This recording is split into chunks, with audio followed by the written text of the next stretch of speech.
Delirios de clonación. Fue un programa de alto secreto concebido en los niveles superiores de la Alemania nazi. El objetivo, engendrar superhombres científicamente. Himmler consideraba a las SS como la vanguardia de la raza suprema. Por lo tanto, quería que tuvieran el máximo número de hijos posibles. Pero después de la guerra, estos niños perfectos tendrían que enfrentarse a su pasado. Los 4 primeros años de mi vida estuve relacionada con las SS.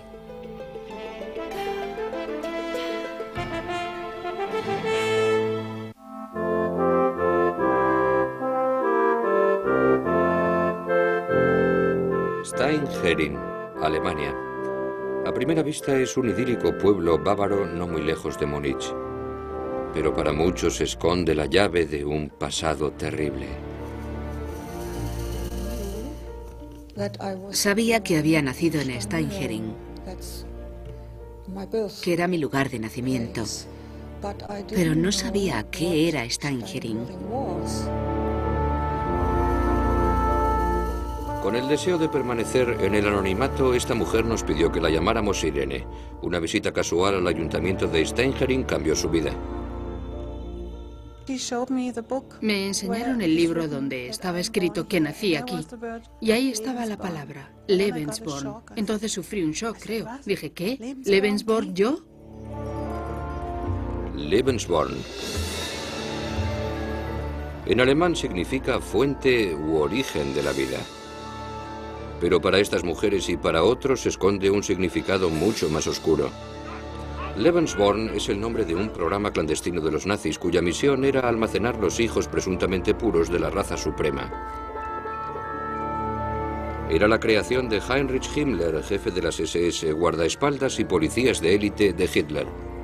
El proyecto Lebensborn fue diseñado con el objetivo ideológico de garantizar que toda la sangre potencialmente alemana fuera preservada para el futuro de la raza. Evidentemente, la idea era que los niños nacidos en el programa Lebensborn se convirtieran luego en buenos alemanes sanos y productivos, y en muchos casos, en miembros de las SS. Para los nazis, buenos alemanes solo significaba una cosa: arios. La imagen del perfecto ario, o alemán, o teutón, era alguien alto, rubio y con ojos azules, tal vez basada en los pueblos escandinavos. Cualquiera que mirara a Hitler en esa época podía comprobar que no cumplía los requisitos de un ario. Obviamente no tenía el pelo rubio, no era ningún portento físico y era bajo. Según la mitología, la raza aria estaba basada en varios grupos diferentes, el más superior de los cuales era la versión nórdica de la raza. Pero había otros supuestos grupos raciales. Los nórdicos, mediterráneos y alpinos se mezclaron entre sí con el paso del tiempo, y así explicaban los alemanes que una buena cantidad de ellos tuviera el pelo oscuro e incluso los ojos oscuros, y fueran menudos de estatura. El objetivo de los nazis era eliminar estas subrazas inferiores y alcanzar una raza nórdica pura. Para fomentar este ideal ario, los nazis usaron los principios de una popular pseudociencia llamada eugenesia, que arraigó primero en Inglaterra y Estados Unidos.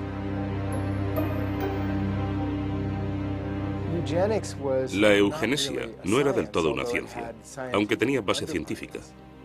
Básicamente, era un concepto, un intento de mejorar en cierto modo la genética humana. El marco científico básico que permitiera llevar eso a la práctica no existía. Los defensores de la eugenesia creen que se debe fomentar que aquellas personas con genes supuestamente buenos, los inteligentes, sanos y rectos moralmente, tengan familias numerosas. Aquellos con genes supuestamente malos, los débiles mentales, los disminuidos y los delincuentes deben ser esterilizados o se debe impedir que transmitan sus rasgos de personalidad. Los primeros en llevar a cabo un programa así fueron los americanos. La esterilización eugenésica se realizó por primera vez en Estados Unidos.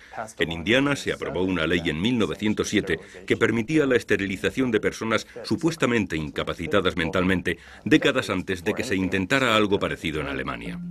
De hecho, en 1936, 35 estados norteamericanos ya habían adoptado leyes similares. Lo que hicieron los nazis fue añadir su sello personal. La eugenesia pasó de pretender la conservación de la raza humana a la conservación de la raza alemana y a la purificación de la raza alemana. También rechazaron el nombre de eugenesia porque no era una palabra alemana y lo llamaron rasenhigiene o higiene de raza. Para garantizar la pureza racial del pueblo alemán, los nazis empezaron a aprobar nuevas leyes en cuanto llegaron al poder. La primera ley racial eugenésica, aprobada por el nuevo régimen en verano de 1933, fue la ley de esterilización obligatoria. Hasta cierto punto se basaba en los precedentes de Estados Unidos, pero ejecutada e impuesta con la meticulosidad teutona y con la autoridad de un Estado todopoderoso. Esta ley persigue frenar la reproducción de aquellos cuyas vidas el régimen considera inútiles, los enfermos mentales y los disminuidos de nacimiento. Cuando estalla la Segunda Guerra Mundial, se calcula que 320.000 alemanes han sido esterilizados, 1 de cada 200. Para intentar hacer realidad sus ideales racistas, los nazis se ayudan de una enorme campaña de propaganda y empiezan por las escuelas. Sacaban delante de la clase a un niño que fuera rubio, con ojos azules y con la piel blanca, y le medían la longitud del lóbulo de la oreja, su capacidad craneal, el color de sus ojos. Luego sacaban a otro alumno que no tuviera las mismas características y de hecho en algunos casos que pareciera judío, y lo colocaban junto al otro alumno para que los demás dijeran al maestro cuáles eran las diferencias y por qué uno era mejor que el otro. Los alemanes fueron bombardeados con propaganda en carteles, revistas y películas. Por todas partes el ario aparece como física y moralmente superior, y donde esa superioridad resulta más evidente es en las SS de Heinrich Himmler. Para pertenecer a las SS, tenías que demostrar que tu linaje ario se remontaba a 1800. Y si querías ser oficial, hasta 1750. Y demostrar que, por ejemplo, no tenías sangre judía en tu árbol genealógico, o que no tenías casos de discapacidad ni de ningún otro tipo de enfermedad congénita en tu historia familiar reciente. Los candidatos a las SS eran objeto de rigurosos exámenes físicos y eran evaluados por expertos raciales nazis. Se creían una élite de hombres puros germánicos, la guardia pretoriana, por así decirlo, del régimen.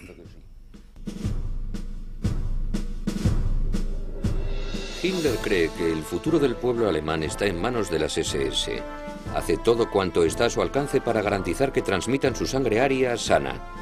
Desde antes de la Segunda Guerra Mundial, todos los hombres de las SS necesitan permiso para casarse, que solo consiguen si la futura esposa supera los exámenes físicos y las comprobaciones sobre la pureza racial de sus ancestros. Himmler consideraba a las SS como la vanguardia de la raza suprema. Por lo tanto, quería que tuvieran el máximo número de hijos posibles. Desde el punto de vista racista de los nazis, estos eran los mejores alemanes, los más sanos y los más puros racialmente. Esperaba de cualquier matrimonio de las SS un mínimo de 4 hijos. Y esos 4 hijos debían ser racialmente válidos, sanos y vigorosos. Para conseguirlo, insistía en que se examinara minuciosamente a cualquier mujer antes de que él o cualquier oficial superior concediera el permiso de boda. En la práctica, el estado civil no es esencial para Himmler. Lo más importante es que ambos padres sean racialmente aceptables y capaces de producir hijos sanos. Pero surge un problema. ¿Cómo garantizar que todos esos hijos ilegítimos racialmente puros tengan la educación adecuada? La respuesta es Lebensborn. La fundación tenía una misión: